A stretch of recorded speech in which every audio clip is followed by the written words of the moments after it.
Hello दोस्तों, मैं अनामिका सिंह स्वागत करती हूँ आप सबका आपके यूट्यूब चैनल नॉलेज कॉर्नर में। फ्रेंड्स, बॉटनी की इस क्लास में जिसमें हम लोग इन्वायरमेंटल बॉटनी पढ़ रहे हैं, अभी तक 250 क्वेश्चन कंप्लीट हो गए हैं। आगे की वीडियो यानी कि इसमें 323 या 332 ऐसे कुछ क्वेश्चन है। इसको कंप्लीट करने के बाद हम जूलॉजी और बॉटनी की क्लासेस बंद कर रहे हैं, क्योंकि इन क्लासेस को आप लोग को सपोर्ट नहीं मिल रहा है। उसके अलावा हमारे इस चैनल पे आपको बिहार टीआरई एग्ज़ाम और इसके साथ साथ लेखपाल और होमगार्ड की तैयारी करवाई जाएगी। स्टार्ट करते हैं अपना question. An example of a malacophyllous xerophyte is मृदुपर्णी मृदुविध का उदाहरण है। ऑप्शन है कैलोट्रोपिस प्रोशेरा, सैक्रम नुंजा, बोगेनिया या फिर कैजुराइना। इसका सही जवाब हो जाएगा ऑप्शन सी बेगोनिया। ये क्वेश्चन यूपी पीसीएस प्री 2003 और पीजीटी बायोलॉजी 2003 में पूछा गया है। मृदुपर्णी मृदुभिद का उदाहरण बेगोनिया है, जबकि अगर बात करें कैलोट्रोपिस प्रोशेरा की, जिसे मदार कहा जाता है, ये क्या है? कैलोट्रोपिस प्रोशेरा ये क्या है? ये मदार है। ठीक है, मदार मदार। और इसके अलावा अगर बात करें कैसेगम मुंजा की, इसे मूंज कहा जाता है, मूंज। और कैजुराइन जो है, ये सब वास्तविक मरुद्भिद होते हैं। ठीक है, सही जवाब इसका ऑप्शन सी हो जाएगा।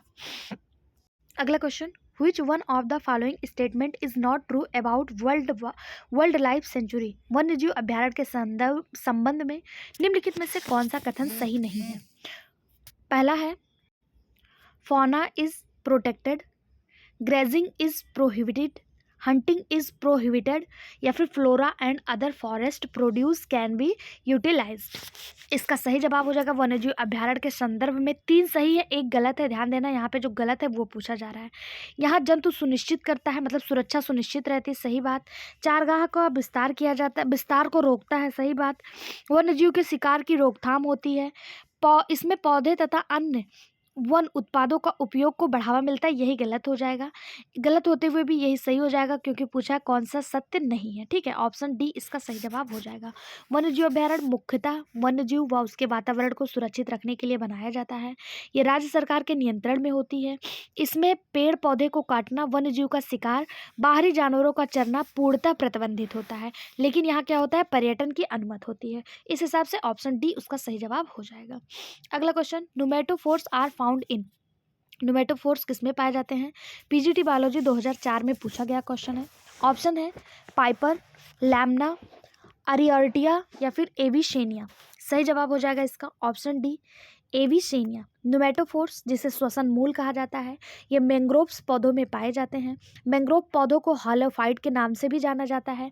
जैसे आप लोगों ने नाम सुना होगा राइजोफोरा, एविसेनिया, सोनेरेशिया, ये सब जो है मैंग्रोव्स पौधे होते हैं और इसमें जो है न्यूमेटोपोर्स प्रेजेंट होते हैं। अगर आपसे पूछ लिया जाए न्यूमेटोपोर्स जो होते हैं ये किस लिए जिम्मेदार होते हैं, तो न्यूमेटोफोर्स जो है वो श्वसन का कार्य करते हैं, यानी पौधों में ऑक्सीजन और कार्बन डाइऑक्साइड का आदान प्रदान करने का कार्य कौन करता है? न्यूमेटोपोर्स करते हैं। और ये जितने भी मैंग्रोव्स प्लांट होते हैं उसमें देखने को मिलते हैं। और एविसेनिया जो है एक मैंग्रोव प्लांट्स है। इसके अलावा अगर आपको ऑप्शन में राइजोफोरा दिया हो, सोनेरेशिया दिया हो, तो ये सभी मैंग्रोव्स प्लांट होते हैं और इसमें भी न्यूमेटोफोर्स जो है वो प्रेजेंट होता है। ऑप्शन डी इसका सही जवाब हो जाएगा। अगला question, the chemical that contributes to the destruction of ozone layer above the earth surface is. पृथ्वी की सतह के ऊपर ओजोन परत को नष्ट करने में सहायक रसायन कौन सा है? कार्बन मोनोऑक्साइड, मरकरी, क्लोरोफ्लोरोकार्बन या सल्फर डाइऑक्साइड। तो इसका सही जवाब हो जाएगा ऑप्शन सी क्लोरोफ्लोरोकार्बन। ये ओजोन के लिए बहुत ज़्यादा रिस्पॉन्सिबल होती है। ठीक है, और ये जो है रेफ्रिजरेटर, एसी, इन सब से निकलती है। ऑप्शन सी इसका सही जवाब हो जाएगा। अगला question, DDT has been banned in many countries because of its. कई देशों में DDT के प्रयोग पर प्रतिबंध है, क्योंकि DDT क्या करता है जिसकी वजह से उस पर प्रतिबंधित किया गया है? तो पहला दिया है हाई सॉल्युबिलिटी इन वाटर, या पानी में घुलनशील है इसलिए, तो नहीं, इसलिए नहीं। हरी घास चरने वाले स्तनधारियों में अधिक विषालुता दे डालता है, इसके लिए भी नहीं। High degree of presence in the environment, यह वातावरण में ज़्यादा देर तक टिका रहता है, इसलिए जो है बहुत सारे जगहों पे DDT के प्रयोग को जो है रोका गया है। अगर आपसे एक क्वेश्चन और पूछा जाता है DDT का फुल फॉर्म क्या है, तो इसका फुल फॉर्म होता है डाई क्लोरो डाईफिनेल टाइक्लोरोएथेन ये एक कीटनाशक है और जैव अनिम्नीकृत होता है, जिसकी वजह से पर्यावरण में यह लंबे टाइम तक रुका रहता है और इसे जो है बहुत सारे जगहों पर बाधित किया गया है, प्रतिबंधित किया गया है। ठीक है, ऑप्शन सी इसका सही जवाब हो जाएगा। फुल फॉर्म क्या है? डाइक्लोरो डाइफिनेल ट्राइक्लोरोएथेन। ओके, अगला क्वेश्चन, डीडीटी है, डीडीटी क्या है?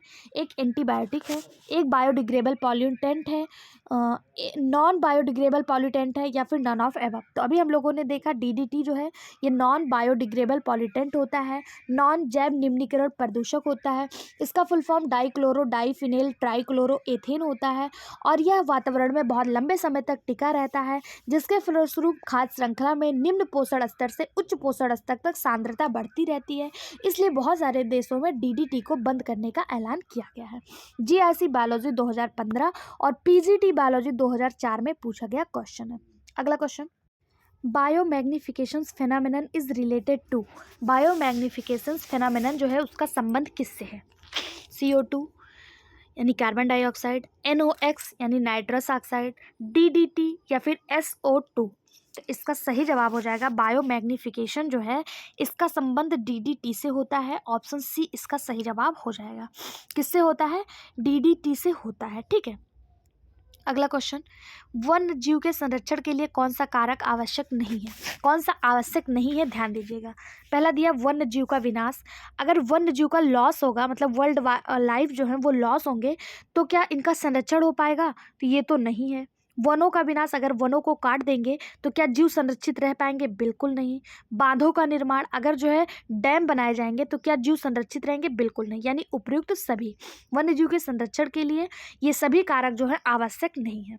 वन्य जीव के विकास, वनों के विकास, बायोस्फीयर रिजर्व, नेशनल पार्क, वनस्पति उद्यान, इन सबको बना के वन्य जीव का विकास किया जा सकता है, उन्हें संरक्षित किया जा सकता है, पेड़ पौधों को संरक्षण दिया जा सकता है।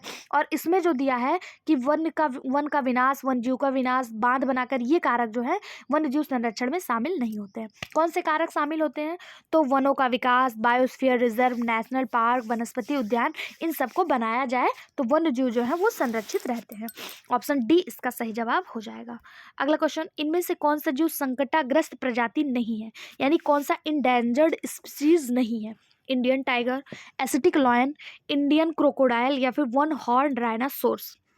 आपके लिए आज का homework question, one horn rhinoceros किस नेशनल पार्क में पाए जाते हैं? मैंने आपको बताया भी है। अगर याद आ रहा हो तो कमेंट बॉक्स में बताइए कौन सा national park one horn rhinoceros यानी एक सींग वाले गैंडा के लिए फेमस है, उसका नाम क्या है और वो किस राज्य में स्थित है। इसके अलावा इसका जो सही जवाब हो जाएगा वो हो जाएगा इंडियन टाइगर। ठीक है, बाघ जो है वो संकटाग्रस्त श्रेणी में नहीं आता है। ठीक है, लेकिन अब बाघ जो है, जब ये क्वेश्चन पूछा गया था 2005 में, उस समय नहीं आता था, लेकिन अगर वर्तमान में बात करें तो बाघ को संकटाग्रस्त श्रेणी में रख दिया गया है। तो वर्तमान के हिसाब से इसमें से कोई नहीं इसका सही जवाब हो जाएगा। उस समय इसका सही जवाब ऑप्शन ए माना गया था। अगला क्वेश्चन, इनमें से कौन जलाशय पारिस्थितिकी तंत्र में उपस्थित नहीं है? कौन सा जलाशय में नहीं है? पहला है बेलांचल, सरोवरी क्षेत्र, फ्रोडेंटल जोन या फिर अतल क्षेत्र। इसका सही जवाब हो जाएगा ऑप्शन डी, एवाइसल क्षेत्र। गहरे समुद्री क्षेत्र को एवाइसल क्षेत्र कहते हैं। यह तालाब के पारिस्थितिकी तंत्र का भाग नहीं होता है। ये किस में होता है? ये समुद्र में होता है। ठीक है, जबकि बात करें लेट्रोलल क्षेत्र, लिम्नेटिक क्षेत्र, प्रोफंडल क्षेत्र, ये तालाब के पारिस्थितिकी तंत्र में आते हैं। ऑप्शन डी इसका सही जवाब हो जाएगा। पीजीटी बायोलॉजी 2005 में पूछा गया क्वेश्चन है। अगला क्वेश्चन है, excessive discharge of fertiliser into water bodies result in. जलाशयों में उर्वरक के अधिक प्रभाव से क्या होता है? मछलियों का तीव्र विकास होता है, जलीय पौधे मृत्यु हो जाते हैं, यूट्रोफिकेशन होता है या स्लिट होता है। तो हम लोग इसके बारे में पहले भी पढ़ चुके हैं। जब जलाशय में उर्वरक अत्यधिक मात्रा में बढ़ जाते हैं तो क्या होता है? यूट्रिफिकेशन होता है। ठीक है, क्या होता है? यूट्रिफिकेशन होता है। क्यों? क्योंकि जब जलाशय में उर्वरक अधिक उत्सर्जन से ये उर्वरक जो है उनकी तलछटी पर जमे हो जाते हैं। इसकी उत्पादकता जलीय पौधों के लिए अधिक होती है और तालाब की गहराई कम हो जाती है, जिससे यूट्रिफिकेशन कहते हैं। यानी जब उर्वरक जो है ज़्यादा आएंगे तो जो जलीय पौधे होंगे वो ज़्यादा ग्रो करेंगे, जिससे जो है तालाब की गहराई कम हो जाएगी और ये ऊपर वाले परत पे ऐसे छा जाएंगे पौधे जो हैं, और इसकी वजह से ऑक्सीजन और प्रकाश का सूर्य का प्रकाश जो है वो नीचे तक नहीं पहुंच पाएगा, जिससे जो है ऑक्सीजन की कमी होने लगती है, और इसी को जो है यूट्रिफिकेशन कहते हैं। इसमें क्या होता है, नील हरित शैवाल जो है वो वृद्धि करते हैं और डिजॉल्व ऑक्सीजन जो है वो कम हो जाता है, जिसके कारण जो मछलियाँ होती हैं, जो जलीय जंतु होते हैं जो नीचे रहते हैं, उनकी मृत्यु होने लगती है। ठीक है, ऑप्शन सी इसका सही जवाब हो जाएगा। अगला क्वेश्चन, अबू दीर्घ की खोज किसने की थी? ऑन्कोजेनिस की खोज किसने की थी? ऑन्कोजेनिस वर डिस्कवर्ड बाय, ऑप्शन है सिंसाइमर, एंडर्स, बिशप या फिर प्रूसिनर। तो इसका सही जवाब हो जाएगा ऑप्शन सी बिशप एट अल व उनके सहयोगियों ने ओंकोजीन्स की खोज की थी। ओंकोजीन्स अगर पूछा जाए किसके लिए रिस्पॉन्सिबल होता है, तो ये ओंकोजीन्स जो है ये कैंसर के लिए रिस्पॉन्सिबल होता है। ऑप्शन सी इसका सही जवाब हो जाएगा। पीजीटी बायोलॉजी 2005 में पूछा गया क्वेश्चन है। अगला क्वेश्चन, लिथोस्फीयर इंक्लूड द भूस्थल यानी भूपटल में शामिल है। लिथोस्फीयर में क्या शामिल है? Solid earth crust, solar energy, cave animals या फिर वाटर बॉडी। तो आप सभी को यहाँ साफ सी दिख रहा है कि भूस्थल में सॉलिड भू प्रॉपर्टी जो है वो शामिल होगा, यानी ठोस भू प्रॉपर्टी जो है वो शामिल होगा। ऑप्शन ए इसका सही जवाब हो जाएगा। इसके अलावा पदार्थ, पर्वतीय पदार्थ, ये सभी लिथोस्फीयर में शामिल होते हैं। या स्थलमंडल, जीवमंडलीय पारिस्थितिकी तंत्र का एक महत्वपूर्ण संगठक होता है। स्थलमंडलीय संगठन की रचना तत्व, खनिज, सैल व मिट्टी, लघु स्तरीय स्थल स्वरूप, मध्य स्थलीय स्थल स्वरूप व बृहद स्तरीय स्थल स्वरूप द्वारा होता है। ठीक, ऑप्शन ए इसका सही जवाब हो जाएगा। अगला question, if all the plants of the world die, all animals will also die due to the storage of which. Option दिया है ऑक्सीजन, फूड, कार्बन डाइऑक्साइड या जल। यदि पूरे विश्व में सभी पेड़ पौधे समाप्त हो जाएं तो किस पदार्थ की कमी से सारे जीव जंतु जो है वो मर जाएंगे? तो इसका जवाब हम सभी को पता है, क्योंकि पेड़ पौधे जो हैं वो कार्बन डाइऑक्साइड को इनटेक करते हैं और ऑक्सीजन को निकालते हैं, और जब सारे पेड़ पौधे खत्म हो जाएंगे तो कमी किसकी हो जाएगी? ऑक्सीजन की कमी हो जाएगी। अगर पूछा जाए किसकी अधिकता हो जाएगी, तो कार्बन डाइऑक्साइड की अधिकता हो जाएगी, क्योंकि पेड़ पौधे रहेंगे नहीं तो वो कार्बन डाइऑक्साइड को सोख नहीं पाएंगे, तो कार्बन डाइऑक्साइड की अधिकता हो जाएगी। और पूछा जा रहा है कमी किसकी होगी, डिफिशियंसी किसकी होगी, तो ऑक्सीजन की जो है कमी हो जाएगी। ऑप्शन ए इसका सही जवाब हो जाएगा। अगला क्वेश्चन है, पारिस्थितिकी तंत्र का इनमें से कौन सा सही क्रम है? सही क्रम क्या होता है? तो पारिस्थितिकी तंत्र की अगर हम एक डायग्राम बनाएं तो पारिस्थितिकी तंत्र का जो सही क्रम होता है उसमें सबसे पहले क्या आता है? सबसे पहले नीचे आता है प्रोड्यूसर में जैसे हरे पेड़ पौधे हो गए, छोटे छोटे पल्लवक हो गए, जो है एनर्जी प्रोड्यूस करते हैं, वो आ जाते हैं। उसके बाद आपका आ जाता है कंज्यूमर, प्राइमरी कंज्यूमर जिन्हें शाकाहारी कहा जाता है। उसके बाद सेकेंडरी कंज्यूमर आता है जो सर्वाहारी मांसाहारी होता है। उसके बाद टर्सरी कंज्यूमर आता है और उसके बाद डिकम्पोजर होता है। ठीक है, यहाँ पे क्या आएगा? प्रोड्यूसर आएगा, फिर प्राइमरी कंज्यूमर होगा जो शाकाहारी होगा, सेकेंडरी कंज्यूमर होगा जो मांसाहारी होगा, टर्सरी कंज्यूमर होगा जो सर्वाहारी होगा, और उसके बाद आता है डिकम्पोजर। आप ऑप्शन में देख लीजिए, ऑप्शन में पहला आपको दिया है डिकम्पोजर, तो डिकम्पोजर पहले तो आएगा नहीं, प्रोड्यूसर पहले आएगा, फिर कंज्यूमर आएगा, फिर डिकम्पोजर आएगा। सही बात है, प्रोड्यूसर पहले आएगा, डिकम्पोजर बाद में आएगा सबसे लास्ट में। ये भी गलत, ये भी गलत। ऑप्शन बी इसका सही जवाब हो जाएगा। ठीक है, अगला क्वेश्चन, अनेकों प्रजातियां रिजर्व बनाए गए हैं ताकि विशेष वन्य जंतुओं की जातियों को संरक्षित किया जा सके। निम्नलिखित में से कौन से जोड़े को पहचाने? सही जोड़े को पहचाने।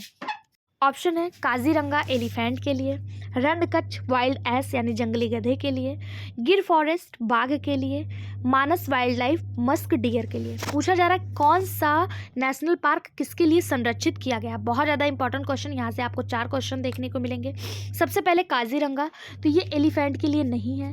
काजीरंगा किसके लिए है? तो ये एक सींग वाले गैंडे के लिए है। अभी मैंने आपसे पूछा था वन हॉर्न राइनासोर्स के लिए कौन सा नेशनल पार्क है, तो काजीरंगा नेशनल पार्क है।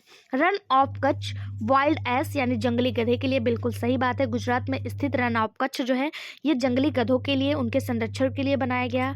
गिर नेशनल पार्क जो गुजरात में है ये टाइगर के लिए नहीं है, बल्कि ये एशियाई लायन के लिए है। किसके लिए है? एशियाटिक लायन के लिए। और मानस वन्यजीव अभ्यारण्य तेंदुआ सुनहरे पूंछ वाले लंगूर के लिए फेमस है, कस्तूरी मृग के लिए नहीं। कस्तूरी मृग के लिए कौन सा नेशनल पार्क फेमस है? अगर आप में से किसी को याद आ रहा है, मैंने इसके पहले की वीडियो में आपको बताया है, तो कमेंट बॉक्स में ज़रूर बताइएगा। कमेंट बॉक्स में आपका एक्टिव पार्टिसिपेशन हमें मोटिवेशन देता है। जब आप लोग कमेंट बॉक्स में भी पार्टिसिपेट नहीं करते, लाइक शेयर सब्सक्राइब भी नहीं करते, तो हमारा भी मोटिवेशन डाउन होता है और हम वीडियो बंद करने की सोच रहे हैं। अगला क्लास है, in which state of India is Chandraprabha sanctuary situated. Chandraprabha अभ्यारण्य भारत के किस प्रदेश में है? मध्य प्रदेश, उत्तर प्रदेश, कर्नाटक या अरुणाचल प्रदेश? तो इसका सही जवाब हो जाएगा ऑप्शन बी चंद्रप्रभा वन्यजीव अभ्यारण्य उत्तर प्रदेश के चंदौली जिले में स्थित है। ऑप्शन बी इसका सही जवाब हो जाएगा। पीजीटी बायोलॉजी 2009 में पूछा गया क्वेश्चन है। अगला, पृथ्वी की सतह के ऊपर ओजोन परत का विनाश कारक है। Ozone layer is upper atmosphere is destroy by. पृथ्वी की सतह के ऊपर ओजोन परत के विनाश का मुख्य कारक क्या है? तो ओजोन के मुख्य कारक जो है वो क्लोरोफ्लोरोकार्बन ही होता है, सीएफसी ही होता है। ऑप्शन बी इसका सही जवाब हो जाएगा। सीएफसी निकलता कहाँ से है? तो ये air conditioner, refrigerator, foam, plastic, जो हैलोजन गैस होते हैं जिन्हें अग्निशामक गैस कहा जाता है, और प्रसाधन सामग्रियों से सीएफसी जो है वो निकलता है। ये क्लोरीन, फ्लोरीन और कार्बन तत्वों का मिश्रण होता है। इसके उत्सर्जन से वायुमंडल में जो उपस्थित ओजोन परत है उसका क्षरण होने लगता है, और परावैंगनी किरणें, जो सूर्य से आने वाली परावैंगनी किरणें हैं, वो डायरेक्ट पृथ्वी पर पहुंचने लगती हैं, जिससे ह्यूमंस को कैंसर, त्वचा कैंसर होने की संभावना बढ़ जाती है। ऑप्शन बी इसका सही जवाब हो जाएगा। अगर आप चाहते हैं ये सीरीज़ आपके लिए कंटिन्यू चलती रहे तो प्लीज़ कमेंट बॉक्स में एक कमेंट, वीडियो को लाइक और ज़्यादा से ज़्यादा शेयर जरूर किया करिए। अगला क्वेश्चन, आपकी क्या राय है? कमेंट बॉक्स आपके लिए खुला है, आप अपनी राय वहाँ पे रख सकते हैं कि सीरीज़ आगे बढ़ानी है कि नहीं बढ़ानी है, क्योंकि ये क्लास और इसके बाद एक क्लास और हमारा एनवायरमेंटल बॉटनी जो है वो पूरी तरह से खत्म हो जाएगा। अगला क्वेश्चन है, Sariska tiger reserve is located in. Sariska बाघ संरक्षित क्षेत्र कहाँ है? पश्चिम बंगाल, ओडिशा, असम या राजस्थान? तो सरिस्का टाइगर रिजर्व जो है ये राजस्थान के अलवर जिले में स्थित है। ऑप्शन डी इसका सही जवाब हो जाएगा। इसमें बाघ का संरक्षण होता ही होता है। इसके अलावा इसमें तेंदुआ, लगड़बग्गा, जंगली बिल्ली, नील गाय, सांभर हिरण, चित्तीदार हिरण, लंगूर, रिसस मकॉक, इन सब का भी संरक्षण किया जाता है। ऑप्शन डी इसका सही जवाब हो जाएगा। पीजीटी बायोलॉजी 2009 में पूछा गया क्वेश्चन है। वैसे यहाँ पे जितने भी क्वेश्चन कराए जा रहे हैं ये किसी न किसी एग्जाम में आए हुए हैं, और प्रीवियस ईयर क्वेश्चन से 40 से 50% क्वेश्चन हर एग्जाम में मैच करता है, चाहे उसके एक्सप्लेनेशन से दे दे या डायरेक्ट उठा के दे दे। इसलिए प्रीवियस ईयर आपके लिए बहुत ज़्यादा हेल्पफुल होते हैं, इसीलिए यही सोचकर आपके लिए ये क्लासेस चलाई जा रही थी।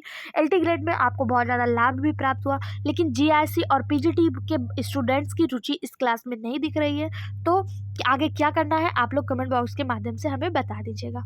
अगला क्वेश्चन है, एक राष्ट्रीय उद्यान में किसी संरक्षित जंतु की अत्यधिक संख्या संभव है। A high density of protected animal in a national park can result in. उत्प्रवास, परभक्षण, सहोपकारिता या अंतरजातीय प्रतियोगिता? इसका सही जवाब हो जाएगा option D inter species competition. एक राष्ट्रीय उद्यान में किसी संरक्षित जंतु की अत्यधिक संख्या से एक दूसरे जंतुओं के प्रति इंटर स्पीसीज कंपटीशन जो है वो उत्पन्न हो जाती है। ऑप्शन डी इसका सही जवाब हो जाएगा। अगला क्वेश्चन, कान्हा नेशनल पार्क कहाँ है? असम, राजस्थान, मध्य प्रदेश या उत्तर प्रदेश? कान्हा नेशनल सेंचुरी जो है ये मध्य प्रदेश में स्थित है। ऑप्शन सी इसका सही जवाब हो जाएगा। इसे कान्हा टाइगर रिजर्व के रूप में भी जाना जाता है। मध्य प्रदेश में घास के मैदान, जंगल का एक विशाल स्तर है। कान्हा मीडोज में बाघ, सियार, जंगली सुअर आदि को देखा जाता है। उत्तर प्रदेश में एक नेशनल पार्क जिसका नाम क्या है? कमेंट बॉक्स में जरूर बताइएगा कि उत्तर प्रदेश में एक ही नेशनल पार्क है, उसका नाम क्या है, जो उत्तर प्रदेश की पीलीभीत में स्थित है। अगला क्वेश्चन, इटाई रोग का संबंध किससे है? यानी कि किस पॉल्यूशन की वजह से इटाई फैलता है? ये क्वेश्चन एक बार और आया था, आप लोगों में से एक कमेंट बॉक्स में जवाब देने की कोशिश की गई थी। मैं अभी आपको वो कमेंट दिखा देती हूँ, पहले इसका सही जवाब जान लेते हैं। इसका जो सही जवाब है वो कैडमियम के पॉल्यूशन के कारण। यहाँ पे जो हमारे पास कमेंट बॉक्स में जवाब आया है उसमें दिया हुआ है कि कैडमियम की कमी से। तो आपको बता दें, पहले कमेंट देख लेते हैं फिर आपको बताते हैं। इसका सही जवाब आपको पता चल गया, इटाई रोग जो है वो कैडमियम प्रदूषण से होता है। मरकरी से मिनीमाता रोग होता है। ठीक है, देखिए यहाँ पे कमेंट आया हुआ है हमारे पास किरण गौतम जी का।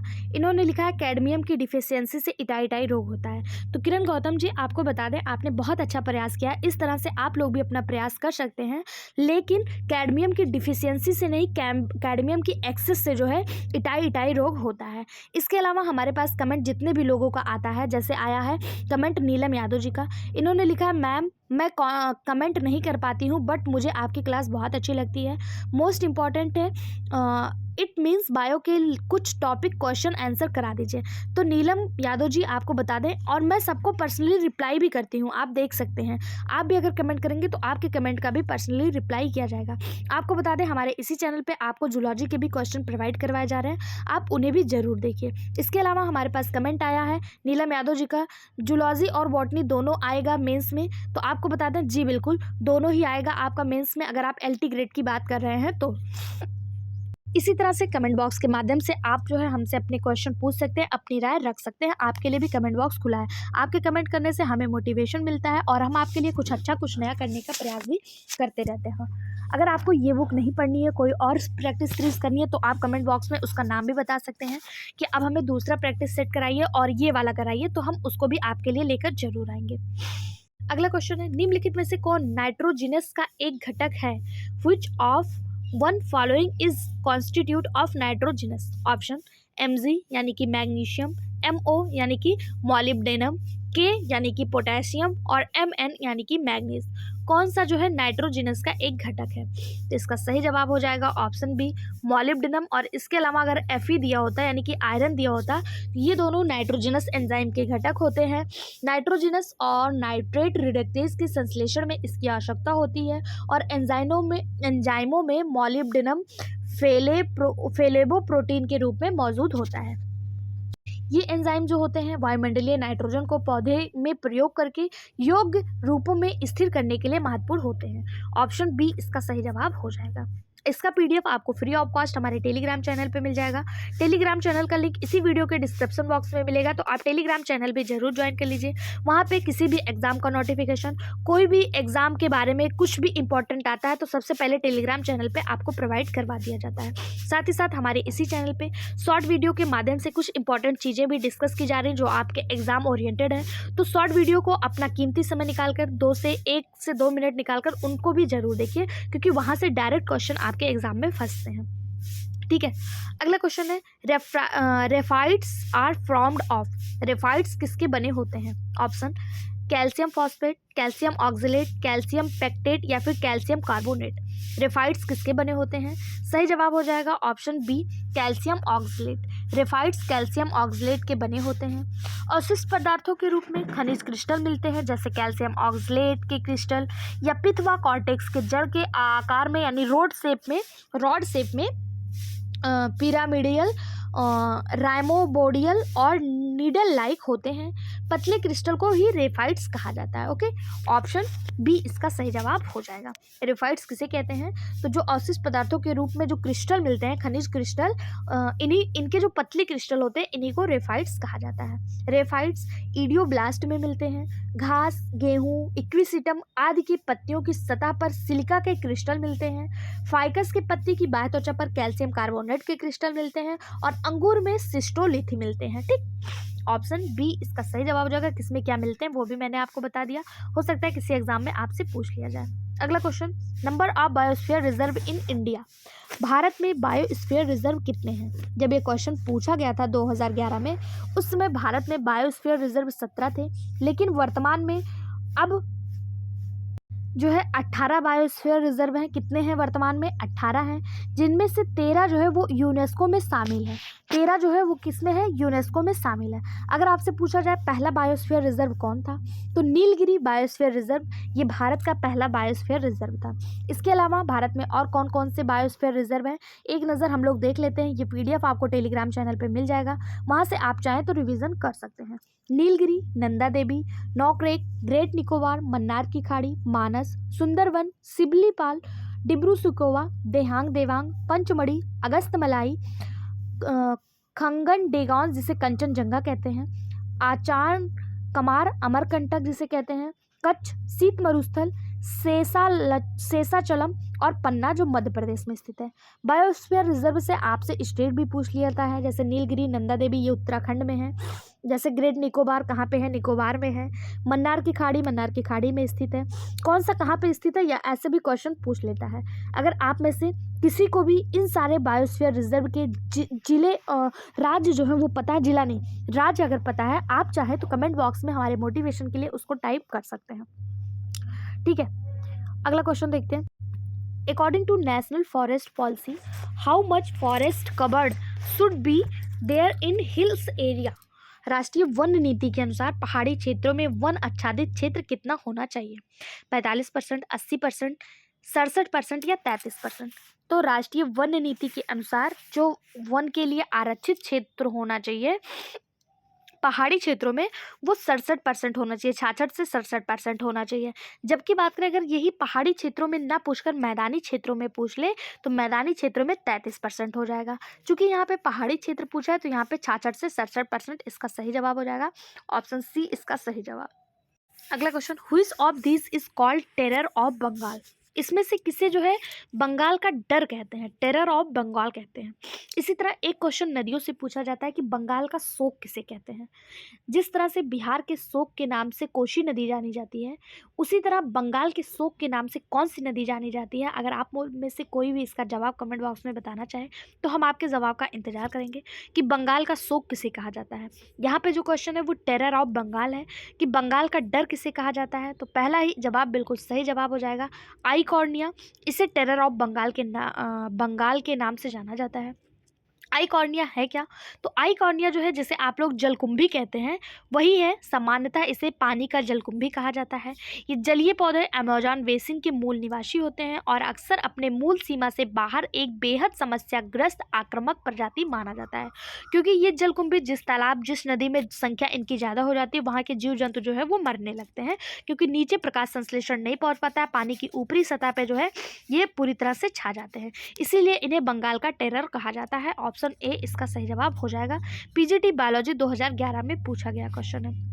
आप लोगों के कहने पे मैम ज़्यादा से ज़्यादा क्वेश्चन कराइए, मैं ज़्यादा से ज़्यादा क्वेश्चन भी लेकर आ रही हूँ, लेकिन फिर भी आप लोग वीडियो को सपोर्ट नहीं कर रहे हैं। तो अब मैं और क्या कर सकती हूँ आप लोग वो भी कमेंट बॉक्स में बता दीजिए कि मैं ऐसे कौन सी चीज़ कराऊँ जिससे आप लोग वीडियो को सपोर्ट करें, लाइक करें, कमेंट करें और ज़्यादा से ज़्यादा शेयर करें। कमेंट बॉक्स में आप वो भी बताइएगा, ठीक है। अगला क्वेश्चन है, a plant being eaten by a herbivorous which is eaten by a carnivorous make. पौधों को खाने वाले शाकाहारी तथा इसे खाने वाले मांसाहारी निम्न श्रृंखला कौन सी है? मतलब शाकाहारी और मांसाहारी दोनों को खाने वाली की श्रृंखला क्या कहलाएगी? तो ये फूड चेन कहलाएगी। सिंपल सी बात है, ऑप्शन ए इसका सही जवाब हो जाएगा। क्या कहलाएगी? फूड चेन कहलाएगी। अगला question, relationship in an ecosystem can be depicted through. एक पारिस्थितिकी तंत्र में संबंधों को प्रदर्शित किया जाता है। पारिस्थितिकी तंत्र में संबंधों को किससे प्रदर्शित किया जाता है? Pyramid of energy, pyramid of biomass, pyramid of number, या सभी? तो ये सभी इसके सही जवाब हो जाएंगे कि जो पारिस्थितिकी तंत्र में संबंध है वो इन सभी के द्वारा जो है प्रदर्शित किया जाता है। अगर पूछा जाए पिरामिड की संकल्पना किसने दी थी, तो एक साइंटिस्ट थे, बहुत ज़्यादा इंपॉर्टेंट क्वेश्चन है, इसको कहीं नोट कर लीजिएगा। चार्ल्स एल्टन नाम के एक साइंटिस्ट थे। इन्होंने पिरामिड की संरचना के बारे में बताया था, पिरामिड की संकल्पना इन्होंने ही दिया था। अगर आपसे पूछा जाए कि ऊर्जा का पिरामिड क्या उल्टा हो सकता है, तो कभी नहीं। ऊर्जा का पिरामिड हमेशा सीधा होता है। एकमात्र पिरामिड जो हमेशा सीधा रहता है उसे ऊर्जा का पिरामिड कहते हैं। इसके अलावा बायोमास का पिरामिड उल्टा और सीधा दोनों हो सकता है, संख्या का पिरामिड दोनों हो सकता है, लेकिन ऊर्जा का पिरामिड जो है हमेशा सीधा रहता है, ये कभी भी इन्वर्टेड नहीं हो सकता। ओके, इसको याद रख लीजिएगा, यहाँ से भी क्वेश्चन पूछे जाते हैं। अगला क्वेश्चन, जीव व पर्यावरण के अन्योन क्रिया के अध्ययन को क्या कहते हैं? The study of interaction between living organism and environmental is called ecosystem, ecology, photogeography या फिर फोटो सोशियोलॉजी। जीव और पर्यावरण के अध्ययन को इकोलॉजी कहते हैं। ऑप्शन बी इसका सही जवाब हो जाएगा। सबसे पहले इसके बारे में बताया किसने? तो अर्नेस्ट हेगल नाम के एक वैज्ञानिक थे। ये जो है प्राणी विज्ञान शास्त्री थे और इन्होंने 1869 में इकोलॉजी शब्द जो है वो प्रयोग किया था। इन्होंने ओकियोलॉजी के रूप में इसे लिखा था। इन्होंने इकोलॉजी नहीं लिखा, इसको क्या लिखा? ओकियोलॉजी। इन्होंने स्पेलिंग क्या लिखी थी? ये लिखी थी ओकियोलॉजी, ठीक है, जो ग्रीक वर्ड से मिलकर बना हुआ था। अगर पूछा जाए ओकियोलॉजी का अर्थ क्या था, तो ओकियो इक्वल टू होता है हाउस और लॉजी इक्वल टू होता है स्टडी, यानी अध्ययन से मिलकर बना है, ठीक है। घर के अध्ययन को ही ओकियोलॉजी इन्होंने कहा। अगर पूछा जाए पारिस्थितिकी के अंतर्गत कौन कौन से जीव रखे जाते हैं, तो पारिस्थितिकी के अंतर्गत जीवधारी जैसे पौधे हो गए, चाहे वो जंतु हो गए, इनके आवास स्थानों, उन पर पड़ने वाले वातावरण के प्रभाव, इन सब का अध्ययन जो है पारिस्थितिकी यानी इकोलॉजी का अध्ययन कहलाता है। शब्द किसने दिया? अर्नेस्ट हेकल ने दिया। इन्होंने क्या बताया? इन्होंने बताया कि वातावरण और जीव समुदाय के पारस्परिक संबंधों के अध्ययन को पारिस्थितिकी कहते हैं। ऑप्शन बी इसका सही जवाब हो जाएगा। अगला क्वेश्चन है, terracing is the effective method of soil conservation is. बेदिकाकरण मृदा संरक्षण की एक प्रभावी क्रियाविधि है। Option desert area, hilly area, plain area या नन ऑफ एबव। तो इसका सही जवाब हो जाएगा ऑप्शन बी हिली एरिया। ठीक है, हिली एरिया। बेदिकाकरण मृदा संरक्षण की एक प्रभावी क्रियाविधि जो है वो पहाड़ी क्षेत्र है, हिली एरिया में पाया जाता है। बेदिकाकरण मृदा संरक्षण की प्रमुख विधि होती है। इस विधि के द्वारा पहाड़ों के तेज गति से बहने वाले जल को रोककर मृदा संरक्षण के साथ साथ फसलों का उत्पादन किया जाता है। इसमें जल संरक्षण की प्रक्रिया भी शामिल होती है। इसकी संरचना देखने में सीढ़ी जैसी दिखाई देती है। आप लोगों ने पहाड़ पे अगर गए होंगे तो ये मान लीजिए अगर पहाड़ की ढलान है तो इसमें ऐसे सीढ़ी सीढ़ी सीढ़ी सीढ़ी ऐसे बनाकर जो है फसल भी उगाए जाते हैं और पानी के द्वारा जो मृदा बहकर जाती है उसे भी रोका जाता है। इसी जो है सीढ़ीदार या बेदिकाकरण कहते हैं। ऑप्शन बी इसका सही जवाब हो जाएगा।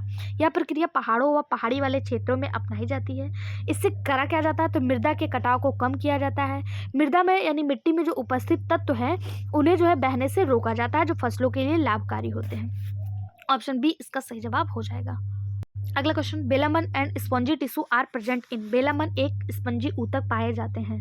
किसमें पाए जाते हैं? Breathing root, parasitic root, epiphytic root या फिर ट्यूबरस रूट। बेलामन एवं स्पंजी टिश्यू किसमें पाए जाएंगे? सही जवाब हो जाएगा ऑप्शन सी एपीफाइटिक रूट में। बेलामन एवं स्पंजी टिश्यू एपीफाइटिक रूट में पाए जाते हैं। एपीफाइटिक रूट क्या होते हैं? एपीफाइटिक रूट को ही एरियल रूट या फिर एब्जॉर्बिंग रूट के नाम से भी जाना जाता है। ये पौधे वायु से नमी अवशोषित करके अपना काम चलाते हैं। इसलिए इन पौधों में जो जड़ें हैं वो वायु में लटकी रहती हैं, इसलिए इन्हें एरियल रूट के नाम से भी जाना जाता है। ठीक, ऑप्शन सी इसका सही जवाब हो जाएगा। अगला क्वेश्चन, अगर पूछा जाए कि एपीफाइट्स पौधे के उदाहरण कौन से हैं तो एराइट्स और ऑर्किड ये इसके उदाहरण होते हैं। अगला क्वेश्चन, जब तना तथा हरित परड़ी संरचना में परिवर्तित हो तो उसे क्या कहते हैं? When stem is modified into green leafy structure is it known as. जब तना जब हरित परड़ी संरचना में परिवर्तित हो तो उसे क्या कहेंगे? फाइलोक्लेड, फाइलोड, बल्विल या फिर टेंड्रिल। इसका सही जवाब हो जाएगा ऑप्शन ए फाइलोक्लेड। जब तना जब हरित परड़ी संरचना में परिवर्तित होता है तो उसे परडाभस्तंभ या फिर फाइलोक्लेड कहते हैं। ऑप्शन ए इसका सही जवाब हो जाएगा। अधिकांश पौधों में तना प्रायः छोटा, काष्ठीय, शुष्क, कठोर तथा मोटे छाल से ढका होता है। कुछ पौधों में तना घटकर बल्ब का रूप ले लेता है। कभी कभी तना चौड़ा व मांसल हो जाता है और पत्तियों का कार्य करता है। इसी को जो है फाइलोक्लेड्स कहा जाता है। जैसे आप लोगों ने नागफनी का पौधा देखा होगा, इनकी जो पत्तियां होती हैं वो फाइलोक्लेड्स के रूप में परिवर्तित हो जाती हैं, कांटे नुमा बन जाती हैं और यही फाइलोक्लेड्स का कार्य करती हैं, यही फाइलोक्लेड्स कहलाती हैं। ऑप्शन ए इसका सही जवाब हो जाएगा। अगला क्वेश्चन, एक फाइलोक्लेड्स संशोधन है किसका? फाइलोक्लेड्स में किसका संशोधन होता है? तो अभी हम लोगों ने देखा फाइलोक्लेड्स में तना जो है वो संशोधित हो जाता है। ठीक है, ये जितने भी जीरोफिटिक प्लांट होते हैं जैसे मरुद्भिद पौधे जैसे नागफनी वगैरह हो गया, इसमें जो है देखने को मिलते हैं। इनका जो तना होता है वो मांसल होता है और एक पत्ती जैसा कार्य करता है, इसलिए इसे जो है फाइलोक्लेड्स कहते हैं। ऑप्शन बी इसका सही जवाब। अगला question, a habitat that is in perfect balance with the species occupies it is called. ऐसा आवाज जो इसमें रहने वाली जातियों के साथ यथावत संतुलन में है क्या कहलाता है? बायोस्फीयर, बायोम, निशे या फिर जोन। सही जवाब ऑप्शन सी निश या फिर निशे। ऐसा आवाज जो इसमें रहने वाली जातियों के साथ यथावत संतुलन में रहते हैं निशे कहलाते हैं। पारिस्थितिकी निशे एवं निशे शब्द जो है इसका प्रयोग सर्वप्रथम किसने किया? तो एक वैज्ञानिक थे ग्रीननेल्स। इन्होंने सबसे पहले इस शब्द का प्रयोग किया था। इन्होंने पारिस्थितिकी निश या पारिस्थितिकी निशे शब्द का जो है प्रयोग किया था। ठीक है, ऑप्शन सी इसका सही जवाब हो जाएगा। अगला question, an ecological study undertaken is rain forest of north eastern India. उत्तर पूर्वी भारत में वर्षा प्रचुर वन में किया गया पारिस्थितिकी अध्ययन क्या है? बायोलॉजिकल, ऑटोक्लोलॉजिकल या फिर सिंकोलॉजिकल या फिर स्टैटिकल? सही जवाब हो जाएगा इसका ऑप्शन सी, सिंकोलॉजिकल। उत्तर पूर्वी भारत में वर्षा प्रचुर वन में पाया जाने वाला पारिस्थितिकी अध्ययन सम पारिस्थितिकी या फिर समुदाय पारिस्थितिकी कहलाता है। इसी को इंग्लिश में सिंकोलॉजिकल कहते हैं। इसके अंतर्गत एक ही स्थान पर पाए जाने वाले समस्त पादप एवं जंतु समुदाय, उसकी रचना एवं व्यवहार और उसके स्थान के वातावरण से संबंधों का अध्ययन किया जाता है। ऑप्शन सी इसका सही जवाब हो जाएगा। वहीं अगर आपसे पूछा जाए ऑटोलॉजिकल क्या है, तो ऑटोलॉजिकल के अंतर्गत एक व्यक्तिगत पौधा अथवा जंतु या व्यक्तिगत जाति और वातावरण से उसके संबंधों के प्रभाव का अध्ययन किया जाता है ऑटोलॉजिकल के अंदर, ऑटोलॉजिकल। ठीक, बाकी इसका सही जवाब ऑप्शन सी हो जाएगा। अगला क्वेश्चन क्या होता है? स्वचालित वाहन द्वारा उत्सर्जित प्रमुख प्रदूषक कौन सा है? Major pollutant emitted by automobiles is. जो स्वचालित वाहन है इसके द्वारा सबसे प्रमुख प्रदूषक कौन सा है? Sulphur dioxide, carbon dioxide, nitrogen dioxide या कार्बन मोनोऑक्साइड? तो वाहनों से, कल कारखानों से निकलने वाले धुएं, वाहनों से निकलने वाले धुएं, इसमें जो सबसे अधिक होता है वो कार्बन मोनोऑक्साइड होता है। क्या होता है? CO होता है, कार्बन मोनोऑक्साइड होता है। ठीक है, इसे दम घोटू गैस के नाम से भी जाना जाता है। ये जो है सांस के माध्यम से शरीर में पहुंचता है, और जो हमारा ब्लड होता है उसमें जो हीमोग्लोबिन होती है उसके ऑक्सीजन वहन की क्षमता को बिल्कुल ही कम कर देता है, क्योंकि हमारा हीमोग्लोबिन ऑक्सीजन एक जगह से दूसरी जगह ले जाता है, और यह हीमोग्लोबिन में ऑक्सीजन वाहन की क्षमता को ही कम कर देता है, जिसके बाद क्या होता है कि व्यक्ति की मृत्यु हो जाती है। ठीक है, जितने भी वायु प्रदूषक गैस हैं उसमें से अकेला 50% यही भाग लेता है वायु के प्रदूषण में। ठीक, और इसे जो है दम घोटू गैस के नाम से भी जाना जाता है। अगर बात करें नाइट्रस के ऑक्साइड की, यहाँ पे NO2 लिखा है, नाइट्रोजन डाइऑक्साइड। नाइट्रस ऑक्साइड में NO2, NO3 सभी शामिल होते हैं। ये क्या है? तो ये रंगहीन, गंधहीन नाइट्रिक ऑक्साइड तथा लाल भूरे रंग की तीव्र गंध वाली मतलब अगर बात करें नाइट्रिक ऑक्साइड की, तो नाइट्रिक ऑक्साइड यानी N2O, ये जो है रंगहीन, गंधहीन ऑक्साइड होता है। और अगर नाइट्रोजन ऑक्साइड की बात करें तो ये लाल भूरे रंग की होती है और ये तीव्र गंध छोड़ती है। और नाइट्रोजन डाइऑक्साइड की बात करें तो ये सब जो है नाइट्रोजन के ऑक्साइड के उदाहरण होते हैं। ठीक है, इसका सही जवाब ऑप्शन सी हो जाएगा। उसके अलावा सल्फर डाइऑक्साइड की अधिकता से जो है आंखों में जलन होती है, दमा होती है, खांसी, फेफड़ों संबंधित रोग, सिर में दर्द, चक्कर आना, ये सांस संबंधित बीमारी सल्फर डाइऑक्साइड की अधिकता से देखने को मिलता है। ठीक है, हाँ, इसका सही जवाब ऑप्शन डी हो जाएगा। अगला क्वेश्चन है desert plant have longer root system because. मरुस्थलीय पौधों में जड़ तंत्र अत्यधिक विकसित होता है। मरुस्थलीय पौधों में जड़ तंत्र अत्यधिक विकसित होता है। देखिए, TGT बायोलॉजी 2002 में पूछा गया क्वेश्चन है। जड़ें पानी की खोज में ये विकसित हो जाती हैं, यही इसका बिल्कुल सही जवाब हो जाएगा। इतना सारा जो है ये सब गलत है। जड़ें जो है पानी की खोज करती हैं क्योंकि मरुस्थलीय जगहों पे पानी की कमी होती है, और खोज करते करते वो बहुत ज़्यादा लंबी हो जाती हैं, बहुत ज़्यादा नीचे तक चली जाती हैं। ऑप्शन डी ही इसका सही जवाब हो जाएगा। ठीक है, जड़ों में वृद्धि जल की खोज के लिए आवश्यक होती है, जिससे पौधे गहराई से जल व खनिज लवण प्राप्त कर सकें, क्योंकि मरुस्थल में पानी की कमी होती है।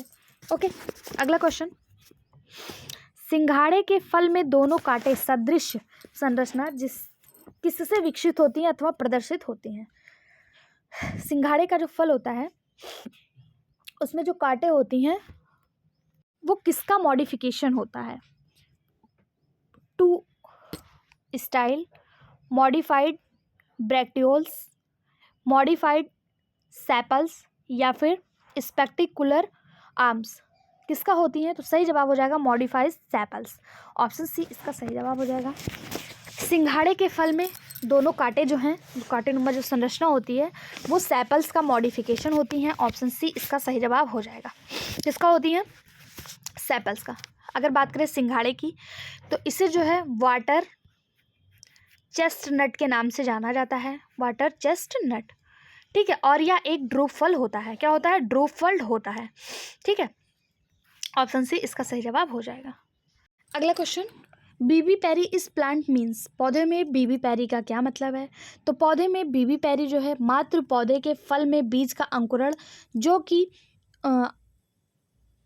यहाँ पे थोड़ा सा टाइपिंग वो हो गया है, ख़त्म हो गया है। यहाँ पे होना चाहिए जो कि मात्र पौधे के फल में बीज का अंकुरण जो कि पौधे में संलग्न हो, या मात्र पौधे संलग्न बीज में बीजों का अंकुरण बीबी पैरी कहलाता है। ऑप्शन डी इसका सही जवाब हो जाएगा। क्या कहा जा रहा है कि बीज का अंकुरण, जैसे ये फल है इसी में बीज का अंकुरण हो जाए, यही बीबी पैरी कहलाता है। ठीक है, इसमें लवणविद पौधे आते हैं। ठीक है, ऑप्शन डी इसका सही जवाब हो जाएगा। अगला क्वेश्चन, निम्नलिखित में से कौन सा एक पौधा अति लवणीय समुद्री तटीय दशाओं के लिए अनुकूलित का उदाहरण है? कौन सा है? तो पहला ही बिल्कुल सही जवाब हो जाएगा। क्या है? सोनेरेसिया एसिडा। सोनेरेसिया एसिडा जो है ये पौधा अति लवणीय समुद्री तटीय दशाओं के लिए अनुकूलित है। यह हैलोफाइट पौधा होता है, या दलदली व लवणीय स्थानों पर उगता है। ऑप्शन ए इसका सही जवाब हो जाएगा। कुछ क्वेश्चन आपको थोड़े से ब्लर दिखाई देंगे क्योंकि इस बुक में जो प्रिंटिंग है वो थोड़ी सी सही नहीं हुई है। मैं आपको पढ़ के बता देती हूँ, आप लोग ध्यान से सुनिएगा।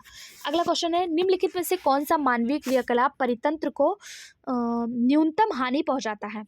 कौन सा न्यूनतम हानि पहुंचाता है? जैविक खेती, स्थानांतरीय कृषि, शहरी प्रसार, या फिर आनुवांशिक इंजीनियरिंग से निर्मित पादपों की खेती? सही जवाब ऑप्शन ए जैविक खेती। ऑर्गेनिक फार्मिंग जो है ये न्यूनतम हानि पहुंचाता है परितंत्र को, परितंत्र यानी कि इकोसिस्टम को। ऑप्शन ए इसका सही जवाब हो जाएगा।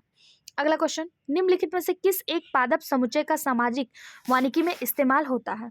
किसका जो है सामाजिक वानिकी में इस्तेमाल होता है? तो आम, पीपल, नीम और पोइनसेटिया। इसके अलावा आम, नीम, साबाबुल, यूकैलिप्टस, केजुराइना, बांस, इन सभी का जो है सामाजिक वानिकी में उपयोग किया जाता है। कत्था, कचनार, महुआ, इमली, लिसोरा आदि भी इसमें शामिल होते हैं। आम, पीपल, नीम, पोइनसेटिया नामक पादप समुच्चय ये सामाजिक वानिकी में इस्तेमाल होता है। ऑप्शन ए इसका सही जवाब हो जाएगा। अगर पूछा जाए सामाजिक वानिकी शब्द सर्वप्रथम किसने दिया था और कब दिया गया था, तो ये राष्ट्रीय कृषि आयोग भारत सरकार की जो थी इसने 1976 में ये शब्द दिया था। कौन सा? सोशल फॉरेस्ट्री, सामाजिक वानिकी। ठीक है, किसने दिया था? राष्ट्रीय कृषि आयोग भारत सरकार के द्वारा 1976 में दिया गया था। अगला क्वेश्चन, हिमालयी प्रदेश को छोड़कर भारत का निम्न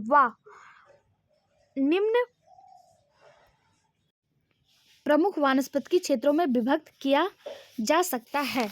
ऑप्शन देखिए, tropical dioecious forest, tropical rain forest, thorn and SERB forest, या फिर ट्राइडल फॉरेस्ट। तो इसका सही जवाब हो जाएगा 1, 2, 3, 4 चारों ही बिल्कुल सही जवाब है। क्षेत्रफल की दृष्टि से उष्णकटिबंधीय पर्णपाती वन सर्वाधिक पाए जाते हैं, उसके बाद उष्णकटिबंधीय वर्षा वन देखने को मिलते हैं, और इसी क्रम में जो आपका कंटकड़ी एवं गुल्मवर्म यानी कि थॉर्न एंड सब फॉरेस्ट है ये भी देखने को मिलते हैं। सबसे पहले कौन सा आता है? ट्रॉपिकल डायोसियस फॉरेस्ट, फिर ट्रॉपिकल रेन फॉरेस्ट, उसके बाद थॉर्न एंड सर्ब फॉरेस्ट, और इसके अलावा टाइडल फॉरेस्ट भी इसमें शामिल होते हैं। इसे वन विज्ञान यानी कि फॉरेस्ट्री कहा जाता है। ठीक है, क्या कहा जाता है? फॉरेस्ट्री कहा जाता है। वह शाखा जहाँ पे वनों का अध्ययन किया जाता है उसे क्या कहा जाता है? उसे फॉरेस्ट्री कहा जाता है। अगर पूछा जाए विज्ञान की वह शाखा जिसके अंतर्गत वनों के विकास, देख रेख आदि विषयों को शामिल किया जाएगा उसे क्या कहा जाएगा? तो उसे जो है सिल्वीकल्चर कहा जाएगा। क्या कहा जाएगा? सिल्वीकल्चर कहा जाएगा। और अगर केवल वनों का अध्ययन पूछ लिया जाए तो वनों का अध्ययन फॉरेस्ट्री कहलाता है। वनों का अध्ययन क्या कहलाता है? फॉरेस्ट्री कहलाता है। अगर वनों का विकास, देख रेख और उससे संबंधित अध्ययन को क्या कहेंगे? सिल्वीकल्चर यानी वन-वर्धन कहेंगे। अगला क्वेश्चन, सूची 1 को सूची 2 से मिलाना है। कौन सा पौधा किन क्षेत्रों पर पाया जाता है? पहला है यूट्रिकुलेरिया। यूट्रिकुलेरिया ये जल से संबंधित है। एनागैलिस गेहूं का खेत में पाया जाता है। लोरेंथस वृक्षों की शाखाओं पे पाया जाता है, और राइजोफोरा मरुस्थल में पाया जाता है। ये इसका सही जवाब हो जाएगा। यूट्रिकुलेरिया जल में, एनागैलिस वाटर में, एनागैलिस वीड्स फील्ड में, लोरेंथस ऑन द ट्री ब्रांच, और राइजोफोरा जो है ये मरुस्थल में पाया जाता है। ठीक है, अगला question, epiphytes are plant that grow on the other plants for. Epiphyte वे पौधे हैं जो अन्य पौधे पर इसके लिए बढ़ते हैं। Food, seeds, shelter, water and minerals. सही जवाब हो जाएगा ऑप्शन सी, आश्रय। एपीफाइट पौधे जो होते हैं वो अन्य पौधे पर आश्रय यानी शेल्टर के लिए उगते हैं, परंतु उनसे भोजन ग्रहण नहीं करते हैं। इनकी पत्तियों में क्लोरोफिल पाया जाता है, जिसकी वजह से ये प्रकाश संश्लेषण प्रक्रिया करके अपना भोजन स्वयं बना लेते हैं। ऑप्शन सी इसका सही जवाब हो जाएगा। ये सिर्फ किसके लिए दूसरे पौधे पर जाते हैं? शेल्टर के लिए। जैसे आप लोगों ने नाम सुना होगा आर्किड्स। आर्किड्स का पौधा जो है ये एपीफाइट पौधा होता है। अगला क्वेश्चन, वाणिज्यिक पैमाने पर विकसित पहला जैव कीटनाशक था। First bio insecticidal developed on commercial scale was. कौन सा था? ऑप्शन है क्विनिन, डीडीटी, ऑर्गेनोफॉस्फेट या स्पोरिन। सही जवाब हो जाएगा ऑप्शन डी, नहीं ऑप्शन बी शायद होगा इसका सही जवाब। ऑप्शन बी हो जाएगा, ठीक है। डीडीटी, इसे डाइक्लोरो डाइफिनोल ट्राइक्लोरोएथेन कहते हैं। या रंगहीन, स्वादहीन, गंधहीन क्रिस्टल होता है, या कीटों के मारने वाली दवा के रूप में काम करता है। ठीक है, व्यावसायिक पैमाने पर विकसित पहला, नहीं यही सही होगा, ये वाला। पहला विकसित जो जैव कीटनाशक था वो स्पोरिन था। यह जीवाणु बैसिलस यूरीगेनियस से व्युत्पन्न यानी पृथक किया गया था। ठीक है, और बात करें अगर क्विनीन की तो यह कड़वा यौगिक है। इसे सिनकोना की छाल से प्राप्त किया जाता है और इसका उपयोग जो है मलेरिया के उपचार में भी किया जाता है। अगला क्वेश्चन, ऊर्जा का मुख्य नवीनीकरण स्रोत है। Main renewable source of energy is forest, fuel gas, cattle dogs या फिर कोल। ऊर्जा का मुख्य नवीनीकरण स्रोत फॉरेस्ट है। ऑप्शन ए इसका सही जवाब हो जाएगा। ऊर्जा के और बहुत सारे नवीनीकरण स्रोत हैं, जैसे पेट्रो प्लांट्स, बायोमास, ईंधन, गैस और मवेशियों के गोबर, सूर्य की ऊर्जा, जल ऊर्जा, वायु ऊर्जा, ये भी नवीनीकरण के स्रोत हैं, लेकिन जो मुख्य है वो वन है, फॉरेस्ट है। ऑप्शन ए इसका सही जवाब हो जाएगा। अगला क्वेश्चन, भूक्षरण को रोका जा सकता है। Soil erosion can be prevent by. भूक्षरण को किससे रोका जा सकता है? तो हम सभी को पता है, पौधे लगाकर। ऑप्शन देख लेते हैं। पहला है मानवीय क्रियाकलापों को प्रतिबंधित करके, अच्छा पौधा आच्छादन द्वारा यानी गुड प्लांट कवर के द्वारा। बिल्कुल सही बात, पौधे लगाकर ही भूक्षरण को रोका जा सकता है। ऑप्शन डी इसका सही जवाब हो जाएगा। पौधों की जो जड़ें होती हैं वो मिट्टियों को बांध लेती हैं, जिससे हवा व जल के द्वारा मिट्टी जो है बह के नहीं जा पाती, उनका क्षरण नहीं होता है। ठीक है, अगला क्वेश्चन, जलमग्न जलोद्भिद में निम्नलिखित में से क्या रहता है? In submerged hydrophytes which of the following is present? Well developed sclerenchyma, well developed vascular tissue, air space या क्यूटिकल। तो इसका सही जवाब हो जाएगा वेल डेवलप्ड एयर स्पेस, वायवीय क्षेत्र। जलमग्न यानी जलोद्भिद पौधों में वायवीय क्षेत्र यानी एयर स्पेस पाया जाता है। ये जल के अंदर रहते हैं। प्रारंभ में इनका संपर्क तली से रहता है, परंतु बाद में यह संबंध टूट जाता है तथा ये जल के अंदर तैरते रहते हैं। इनका बाहर की वायु से संपर्क नहीं रहता है।